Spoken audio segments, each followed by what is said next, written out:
सुल्तानगंज विधानसभा में है, क्या इस बार क्या बदलाव? देखिए, सुल्तानगंज विधानसभा में मैं पहले भी कई बार आ चुका और इस मैदान में भी इससे पहले मैं कई बार आया हूँ।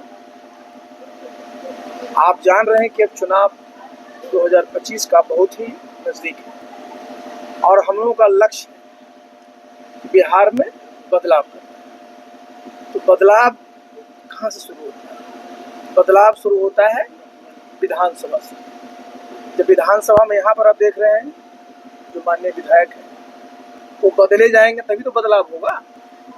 तो हम लोगों का बहुत ही स्पष्ट लक्ष्य है कि भाई बिहार में बदलाव करना है और बिहार में बदलाव होगा, ये दिख भी रहा है। सर, बदलाव का मतलब क्या? विधायक बदलना नहीं, बदलाव का मतलब होता है कार्यशैली में परिवर्तन करना, जिस प्रकार की सोच है उसमें भी बदलाव करना। और विधायक को तो बदलना होता ही है, क्योंकि वो विधायक जो है उस सोच के हैं जिनका शासनकाल 20 साल से चल रहा है और 20 साल के बाद भी आज भी 20 साल पहले जहां बिहार था उससे बहुत पीछे चला गया। आज चाहे वो कानून व्यवस्था को ले लीजिए, प्रति व्यक्ति आय को ले लीजिए, पलायन को ले लीजिए, बेरोजगारी को ले लीजिए, शिक्षा का जो माहौल है उसको ले लीजिए, जो हमारी नारी शक्ति है जिस प्रकार से उनका शोषण होता है उसको ले लीजिए। तो जो बिहार 2005 में नीतीश बाबू ने संकल्प लिया था बनाने का, आज अगर किसी भी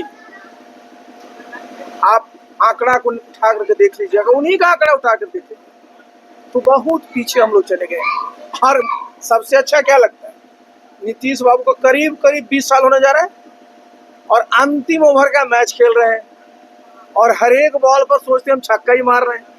अब गेंद कहाँ जा रही है पता नहीं चल रहा है किसी को। आप देख रहे हैं जितना निर्णय इधर जो आप देख रहे होंगे 15-20 दिन में वो ले रहे हैं, अगर यही निर्णय वो 2005 से लिए हुए होते तो आज बिहार कहां से कहां चला गया। इसलिए बदलाव तो यहाँ इसलिए करना है कि देखिए सबसे बड़ी सोच क्या होनी चाहिए कि हमारे बिहार के लोगों में खुशहाली, हमारे बच्चों का भविष्य उज्जवल हो। और हम लोग कहाँ हैं? हम लोग भागलपुर विक्रमशिला विश्वविद्यालय, आप समझिए किस जमाने में था। मैं जहां से आता हूँ नालंदा विश्वविद्यालय किस स्तर का था? विदेश के बच्चे, विदेश के विद्यार्थी यहाँ पढ़ने आते थे। और आज क्या होता है कि हाई स्कूल पास करने के लिए बच्चों को हमारे दूसरे जगहों पर जाना पड़ता है कोचिंग करने के लिए। ये तो दुर्दशा है। तो जन स्वराज का आप देखते हैं ना, सबसे बड़ा फोकस कहाँ पर है कि जो शिक्षा का हमारा स्तर है उसको हम लोग को विश्व स्तरीय बनाना है। बहुत लोग बोलते हैं कि अरे साहब विश्व स्तरीय की बात करें, मैं इसलिए बोल रहा हूँ कि इसी बिहार में, इसी भागलपुर में विश्व स्तरीय शिक्षा की व्यवस्था थी। तो हम लोग जब संकल्पित है ना, तो निश्चित रूप से आगे आने वाले समय में बिहार में शिक्षा का स्तर सिर्फ बढ़ेगा ही नहीं, बल्कि शिक्षा को हम लोग जो है ना विश्व स्तरीय माने। मतलब क्या होता है शिक्षा का? मतलब क्या होता है कि आप में जो सोचने की शक्ति है उसको बढ़ाना, आप में ज्ञान के प्रति उत्कंठा होना, और इसके लिए माहौल बनाना बहुत आवश्यक होता है। और माहौल कहाँ से बनता है? प्राथमिक शिक्षा से। प्राथमिक शिक्षा से ही माहौल बनता है, तो माध्यमिक शिक्षा, उच्च शिक्षा, फिर तकनीकी शिक्षा। और हमारे बिहार में आप जानते हैं कि आज भी हमारे बच्चे ज्यादातर शिक्षा ग्रहण कर कहाँ जा रहे हैं? बड़े बड़े अफसर होकर बाहर जा रहे हैं, बहुत अच्छा लगता है। बड़े बड़े संस्थाओं में साइंटिस्ट बन रहे हैं, बहुत अच्छा लगता है। बहुत बड़े अच्छे इंस्टीट्यूशन में प्रोफेसर बनते हैं, बहुत अच्छा लगता है। पीड़ा कहाँ होती है कि 2 जून रोटी के लिए उनको बाहर जाना पड़ता है। ये जन स्वराज को और जन स्वराजियों को किसी भी कीमत पर स्वीकार नहीं है। और इस दंश को, जो हमारा पलायन का दंश, उसको दूर करना है। और ये दूर कैसे होगा? जब हम अपने लोगों को रोजगार दें। और आप कहिएगा साहब रोजगार कहाँ से देंगे?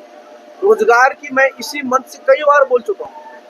बिहार में असीम संभावनाएं और हमारे दल का, और आप सुनते रहते हैं, प्रशांत जी भी बार बार इस बात को बोलते रहते हैं और हमारे जितने साथी हैं इसी बात को सामने रखते हैं कि जब तक बिहार में हम लोग रोजगार के अवसर नहीं पैदा करेंगे तो हमारा पलायन का दंश है वो दूर नहीं होगा। और नीतीश बाबू क्या कहते थे कि भाई बिहार का मान सम्मान बढ़ाना है, और मान सम्मान तो तभी बढ़ेगा ना जब हमारे बिहार के बच्चे बाहर 2 जून रोटी के लिए छोटे मोटे काम करने के लिए नहीं, वो हम सब व्यवस्था बिहार में ही करेंगे। और इसीलिए बदलाव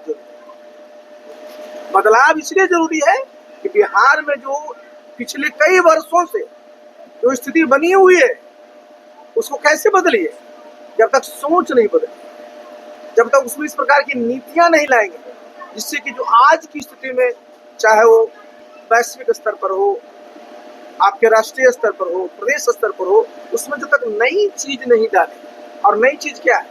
नई चीज यही है कि बिहार में जो शक्ति है, हमारे युवाओं में जो शक्ति है, हमारी नारी शक्ति में जो शक्ति है, जो हमारे किसानों में जो शक्ति है, जो हमारे मजदूरों में शक्ति है, उनको अगर हम ताकत देंगे तो सब मिलकर करके एक सुंदर बिहार बनाएंगे। और हमारे दल का जन स्वराज का क्या नारा है? जन स्वराज का सबसे बढ़िया क्या नारा है? जनता का तो राज होगा ही, जनता का सुंदर राज। नीतीश बाबू क्या कहते थे? सुशासन कहते थे ना। तो भाई ये जो हमारा जनता का सुंदर राज मतलब क्या है?